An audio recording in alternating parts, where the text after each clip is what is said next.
Awesome. Well, Kris, thank you so much for joining us today on the Inside Scoop. I'm excited to have you on and excited to hear more about yourself. You've done everything from the Marines to marketing to go to market to a partner now at Darwinian Ventures. So super excited to have you on and hear your thoughts.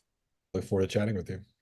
So, Kris, I think starting out for those listening, we're recording this towards the end of 2020. As we're going into 2025, really, what are you starting to think of and starting to think of, especially in terms of go to market, marketing, and trends that you've seen? Yeah, definitely, man. Great question. I think everyone, obviously, 2023 and 2024 have been very AI focused years. So, Kris, I'm curious to hear what are your thoughts going into 2025? What are you looking for? Yeah, obviously, 2024 was a big year for AI. You're in San Francisco. I'm in San Francisco. It's the hottest topic out here. But when we look at 2025, I think a lot of the tools, especially on the go-to-market side, this year were more of an experimental phase, right? Like we're playing with them, we're trying to get familiar with them. Here at Darwinian, we use some of the large language models and diffusion, like image generators, quite a bit. But in terms of like kind of comprehensive, almost like platform style tool sets, we've just kind of experimented. So I think 2025 is really a year where we expect that to ramp up. And, we're really going to reinvent ourselves at Darwinian. Like everything that we do is going to be AI infused more than it is now. So I think really 2025 is a year where we'll see a lot of these products and tools really drive operationally, just be used more and used in a more mature way. So I think 2024 was kind of experimental year. In 2025, we'll see these tools creating a lot more value for agencies and consulting firms like us, but also for our mid-market, enterprise, early stage and growth stage clients across the board. And when you say that you'll have AI within everything you do, can you kind of walk me through what is that everything? Yeah, yeah. Right now, there's a lot of terms out there, like I say, like thought partner, right? Everything I do, people sometimes ask me, like, oh, do you use AI for this or do you use AI for that? I'm like, I use AI for everything. I'm trying to be a cyborg, as much as possible. Right. So I like that term thought partner, everything from like a planning perspective, strategy perspective. I'm bouncing every idea off of a large language model. My background, there's a lot that I've done kind of over the years, but if you really take it back, my degree was in creative writing, actually. So in large language models, I got access to GPT-3 before this whole idea of prompt design or prompt engineering came very natural to me as a person that likes to write. I use it for everything. It's just kind of a sanity check, an idea generator, idea starter. And then on the content creation side, we're using, I got my lead creative director using, I think it was the first version of Midjourney, if not the first or second version of Midjourney. And so we've been doing AI generated content for quite a while. We have very good retouchers and folks who can just do a really good job kind of taking AI images and video and applying a little bit of human power to make those look indistinguishable from reality. So it just allows us to do a lot more, a lot faster without sacrificing quality. You mentioned a lot of the original idea generation. And is there a time where you've used AI where somebody looked over your shoulder or Andrew, another partner of yours, and was like, wait, you're using AI for this? Any particular examples stand out? I've done some funny stuff with it. If you rewind it back to my Accenture days, there was a workshop. This example just jumps out at me. There was a workshop we were running. So one of the things that I used to do at Accenture was run a lot of innovation workshops. And so, these are like structured ideation sessions. And there was a time where we did like day one of a workshop, and then we just could not get everybody together for day two. So I simulated each of the workshop participants and put in, their contributions from day one. And I basically just ran the rest of the workshop, simulating all of them with a large language model. And the output was phenomenal. So yeah, that's an idea that kind of jumps out. Okay, if you did that prior to chat, what are you doing now that the rest of us should be doing? What am I not doing now? What are you doing now that in 2024, 5 years ahead of the rest of the team? Yeah, I just use it for everything. So anything that I do, whether it's from just going from 0 to 1, I'm like, what are we going to do for go to market plan for client X, client Y, client Z, right? Honestly, I think maybe this is true for other folks who are listening into this. I'm kind of doomed if it goes away because it's almost like rewired the way that my brain works. I'm just constantly riffing back and forth with these large language models, writing copy for ads. And a lot of people, I think, just are trying to just completely outsource that. And I don't quite like that. Like I like keeping the human in the loop. I like keeping the human touch on it. So there's nothing that we do that's just AI generated. It's just a constant back and forth sort of dialogue, really, between the human and the AI tool. Yeah, the AI can make the cake, but it's the human that's going to frost it. I like that. So I'm curious for yourself, since you've used these tools for so long, are you still doing yourself? Aside from, of course, showing up at events. What am I still doing myself, like without using any AI whatsoever? My goal is nothing, right? My goal is nothing. Like any knowledge work, I think, and I'm sure there's folks who are resistant to that and would say, oh no, like, blah, blah, blah. But I kind of disagree. I think that these tools are complex enough, they're intelligent enough that if you're a thought worker, you should be leveraging them, right? Now, the good news is that frees us up to do a lot more, right? That frees me up. I can sit here and spin up three different strategies and compare and contrast them versus spending 5 times the amount of time just coming up with that first strategy. Mhm. So it frees me up. I think it's just do more, to experiment more, to A/B test more, and then as you mentioned, to be more present in real life interactions and engagements. What do you notice are some of the trends that you've seen people A/B testing in 2024 that's different than what you've seen earlier in your career? I think there's a ton of nuance to this. I think this idea of prompt engineer or prompt designer is kind of a polarizing subject, and folks kind of go one way or the other with it. But I think there actually is a lot to it. I think there's a lot of nuance in how you're prompting. So I think that you can get A/B testing wrong by just typing in the chat, give me an A version and a B version. But it's like, how do you coax the LLM to really differentiate the two in a way that still comes from the human origin, right? Like I'm still the driver of the strategy. Like the AI is not driving the strategy. I'm curious, you advise a number of different companies, and how do you choose, like, how do you advise them on what they're doing right versus what they're doing wrong? And how has that changed with all the development of these new tools? Well, when you're going to advise a company, we're going to step in as an advisor. First of all, I have to have a reason to do it. I don't want to just advise any kind of random company. There's typically a founder match, right? It's somebody that I care about. It's somebody working on a problem that I think is important. So, it kind of all starts from really first principles there. Now, how they're using AI, I mean, it really varies, right? Because there's a lot of different ways that kind of people like interact with these tools. And so I think it's if I have a founder who maybe is not a great communicator, like they're going to struggle with large language models, right? Because again, the prompt design, the prompt engineering, like it is actually quite important. So on one hand, it's going to give them the tools to help them communicate better, which is like a plus. But at the same token, there's a lot of coaching that kind of has to happen on the front end to be like, hey, like here's how you can actually use this and leverage this tool to, do X, Y, or Z. Um, yeah, I think that's kind of a good starting point. You have a follow-up question about it? I'm curious. It makes sense in terms of how you're advising, kind of how you choose. Obviously there's some value that you're going to provide. You know somebody somehow, although you frankly probably know everybody in Silicon Valley at this point. Um, and I'm curious on like what you've seen, how the nature of startups is changing. So I know we've talked, like you see on LinkedIn or TechCrunch or something every day where it says like, oh, you can now do, create a unicorn with only 10 people. um, is that, what's your take on that? Is that really true? Or is this some of this, you still need humans in the loop? Ultimately, if you're having a conversation, we haven't gotten to the point yet where, this podcast could both have our AI avatars instead of ourselves. Yeah, no, it's a great Where question. I think, let's see in 2027. am I real right now? Is this an avatar? The world wants to know. No, I think for the most part, I'm a veteran, and there's a saying, right? It's like war is always changing, war always stays the same. And I Mhm. think it's true for the startup space too. I mean, the basic rules apply, right?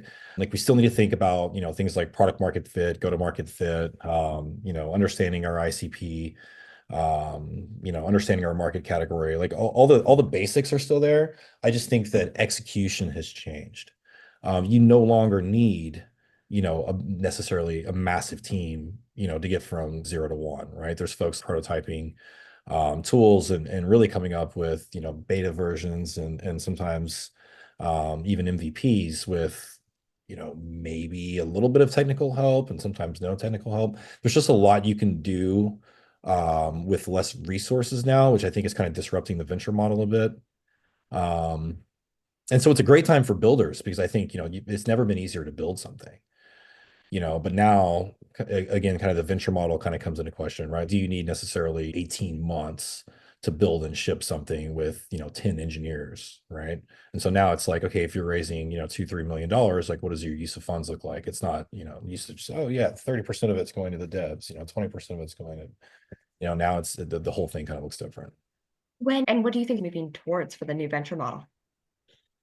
That's I mean, that's like the $1 billion question, $1 trillion question. I don't know. I think the jury's out. I think the jury's out. I mean, I think you can build and scale things. Go to market becomes a lot more important, which is, great for us as a go to market consulting firm. Again, like the development is kind of being commoditized, and I think that's probably going to increase. Design, user experience, like that kind of stuff has more importance. I mean, it's always been important, but if anything, it's just it has a little bit more importance now vis-a-vis the development. And yeah, like who can, if everybody can build everything, like who can actually get out there and dominate the market category and win, right? And so venture, I think, has to be much more careful about not being, necessarily, just blown away by like the technical side of a project, right? It's like, okay, great, but like, can they actually ship? Can they get, maybe they can ship, but can they actually, get out there in the market, win customers, retain customers, and scale?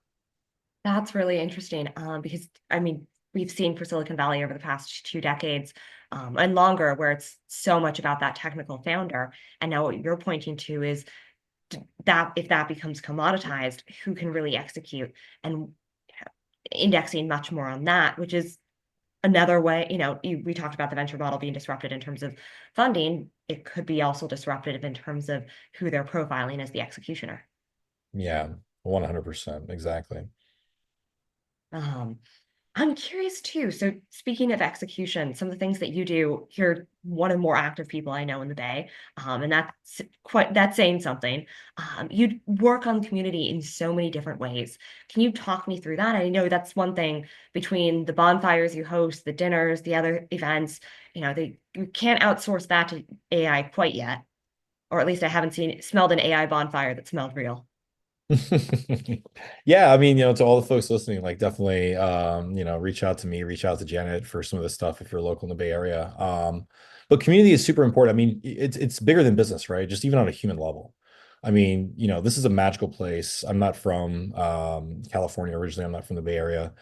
So, this place, one of the things that it really stood out to me when I moved here in 2010 was, it's just a very special place in terms of people helping each other. It's a very serendipitous place, just like kind of like a magical sort of place.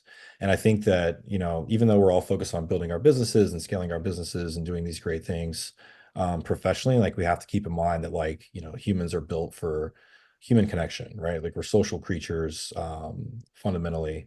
And for all the work that people are doing out here, like the journey is lonely, right? Getting from 0 to 1, like, you're up against insane odds, 9 to 1. um, you're 90% likely to fail statistically, right? And it can be tough. It can be a tough road. And so we need each other. We need community. For the vibes, first of all, right? Like just to kind of let our hair down and relax and like just, be a human. But also because everyone, I call it sometimes like the good vibe economy, right? It's like everybody helps each other. So, you might have a problem that maybe I can solve, maybe I can't solve it, but I know someone else who can solve it. Feed us all in the same room. We're having a good time. We're lifting each other's spirits, and we also make meaningful connections. So I think that's super important. And then also, there's different parts of the ecosystem out here that need to be close to each other and need to understand each other, right? There's like, there's obviously the founders, which we're talking quite a bit about in this conversation. It's also the investors, right? The founders without the investors are going nowhere, and the investors need deal flow, so they need to have a way to meet each other. And then there's like all the people in between, right? Like all the operators.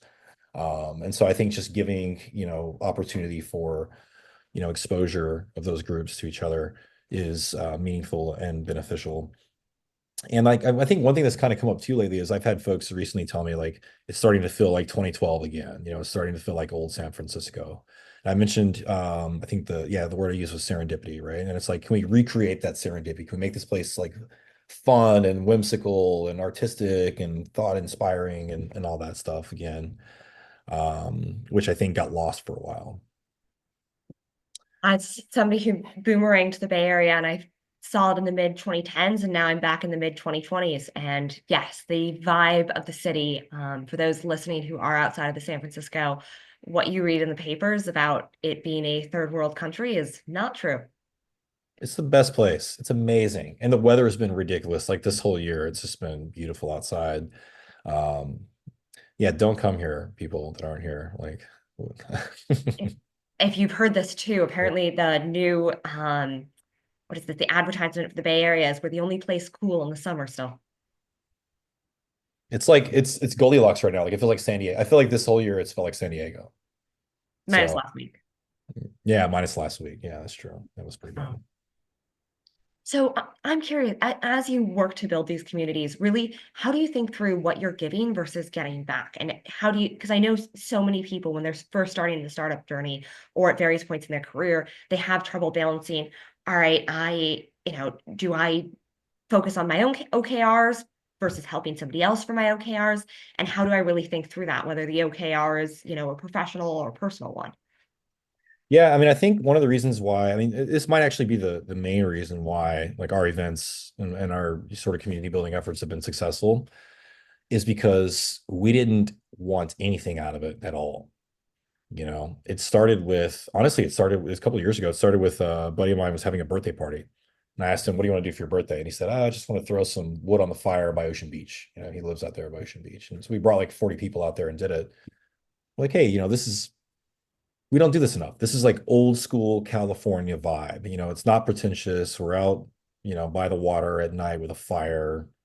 It's just like really good vibes and really good energy. And so we started doing more of those, and that became sort of an institution. We do that every month, and next thing we know, there's 300, 400 people out there. Six DJs. Like it just got kind of crazy. But the vibe never changed. We never asked for anything. It was almost sort of like a Burning Man kind of thing happening. Like we never. We had DJs come up and volunteer their time and volunteer equipment, and next thing you know, we have like a $6,000 sound system out there. Performers started coming, fire spinners, everyone just gave. No one asked for anything.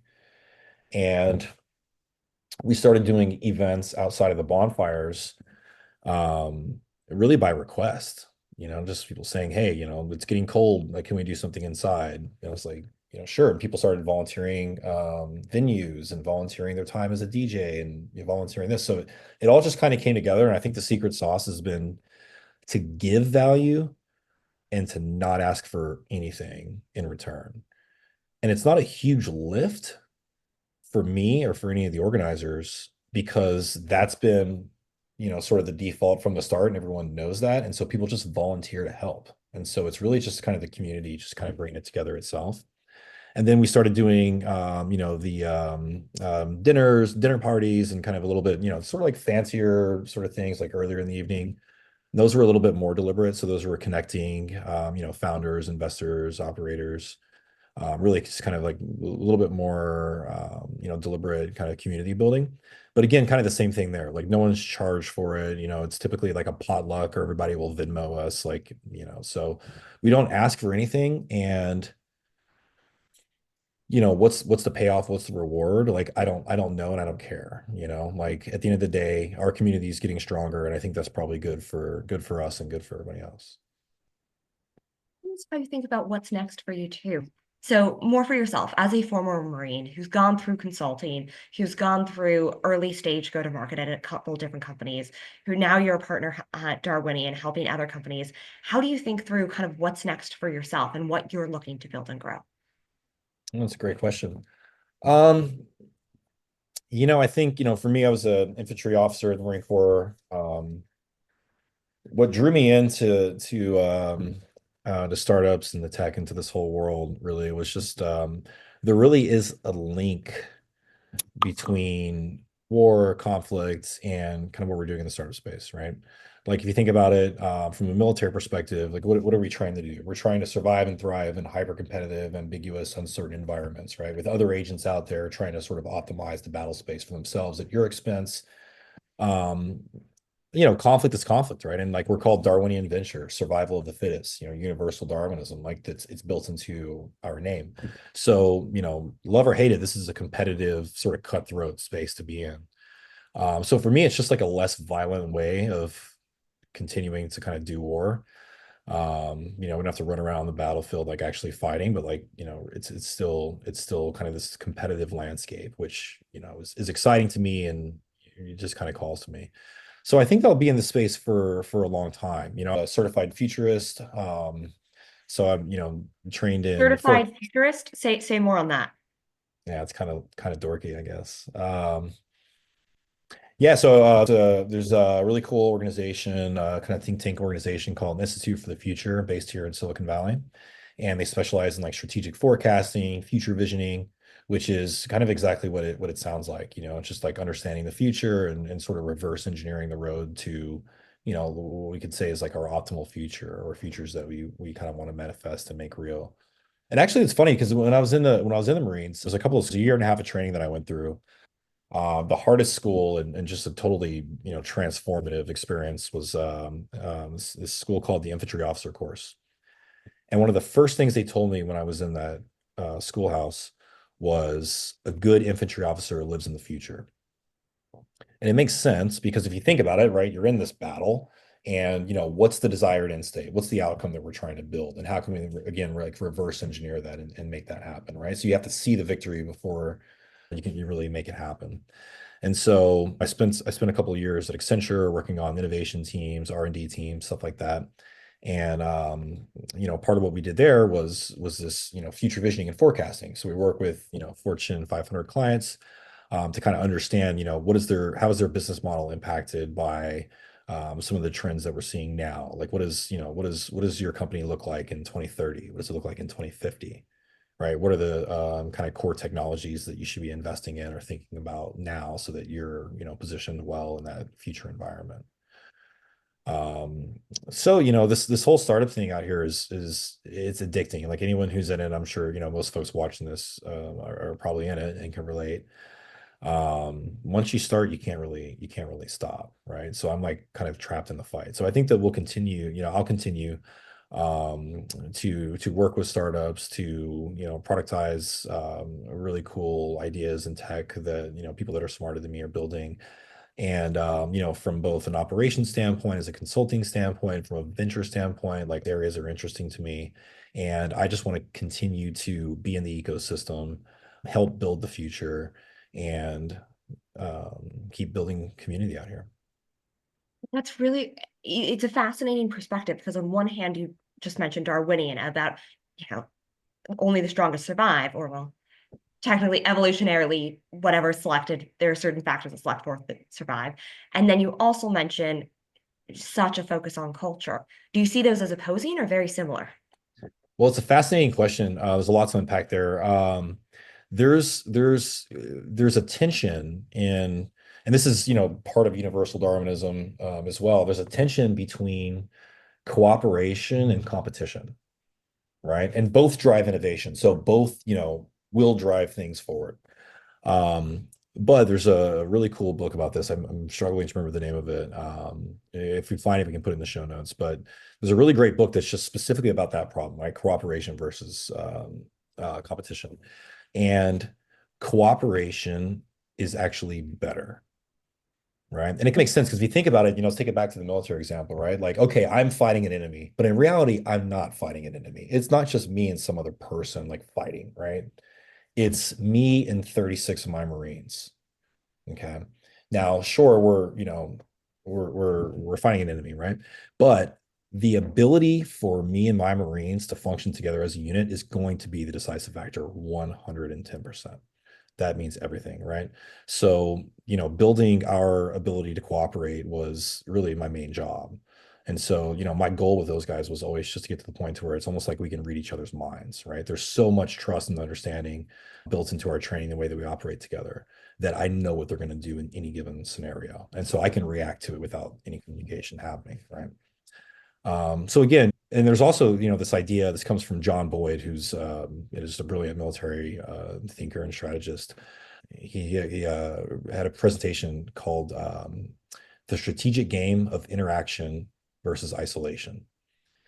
And it kind of connects to, without going too far down the rabbit hole, it kind of connects to thermodynamics and systems thinking, all this. And it's like, if you think about it, if you think about isolation versus interaction, if you're an isolated system, you're tending towards entropy, right? You're becoming less and less coherent and relevant to your external environment, to other agents that might be in that environment with you. However, if you are interacting, you're constantly adjusting to feedback from other agents sort of in the system, right? You're constantly sort of like checking your relevance with like the macro system that you're in with others. So, you add all that stuff up and it's like, sure, we're competing, but one of our keys to success and one of our keys to victory are going to be our ability to cooperate with everyone else in that system, except for maybe, those three logos that are on my competitor side. That's a really fascinating perspective. And it's also interesting how we started this with your background in the creative arts around quite literally creative writing. And I feel like now we're touching on a lot of the scientific, that hypothesis testing. Yeah, I mean, I think it's all one thing, right? It's all one thing. Like, I'm a systems thinker. What do you do, right? You look at something and you try to, how does that fit within like a larger system, you know? And so we think about, creativity in general. It's, there's sort of like this never ending, it's kind of what innovation is, right? This cycle of destruction and creation. I've Mhm. got a mental model of something. I have to destroy it before I can create like a new mental model. So in my mind, all this stuff, that's what I love about this game. That's what I love about working out here in Silicon Valley in tech is all this stuff kind of comes together out here. And there's no more exciting place to be. There's no more exciting field to be in my opinion. Anybody's thinking of moving into Silicon Valley and needs some convincing. I think you've got two people who you can chat with. Hey, the weather's just getting better. Come on out. Very true. So I know we're coming up to the end here. Any parting thoughts that you'd like to leave the audience with, whether it's about something we've discussed so far or something that you're anticipating for the future? Um, Things are changing and things are changing fast. I think everyone knows that. I think the zeitgeist is aware of that. I think it's kind of floating around in the back of everyone's mind. And there's a lot of anxiety. There's a lot of fear. There's a lot of uncertainty around things that are happening. We look at AI disrupting sort of the white collar, workforce. We're starting to see robots on the battlefield. It's insane. Like drone armies are becoming a thing. Obviously, the political situation, the geopolitical situation, there's just a lot of chaos and uncertainty everywhere. So we touched on like futurism a little bit here in this, and I think it's a very important thing to think about, right? Like understanding, where it is that you want to go, how are you going to get there, thinking about the future, being adaptable, being flexible, being experimental, running experiments, right? So like anchoring yourself into your desired end state and kind of where it is that you want to be and being flexible and adaptable with how you get there can kind of pull a lot of fear out of can kind of remove some of the fear from the uncertainty that we're feeling. The straight paths that we were promised in the 90s are looking really crooked right now. There's no sure way to win. There's no sure sort of path to a future. So I think that, it's very critical for people to be fearless, and to think about the future, to plan for the future and be flexible with that planning. And also to be optimistic, you know, just to be optimistic. I mean, if you think about your future and if you can envision a good future, then you can get there. And so remain optimistic, whether you're, a founder building a company against all odds, or you're, a plumber, right? Or whatever, building a family somewhere, like whatever it is that you're doing. It's like stay optimistic, stay future oriented, um, stay flexible. Awesome. Kris, thank you. This has been so insightful and a lot of interesting thoughts from a certified futurist. So, Kris, Hey, thank my you pleasure. again so much for your time on the Inside Scoop. Hey, thank you so much for having me. Look forward to chatting soon.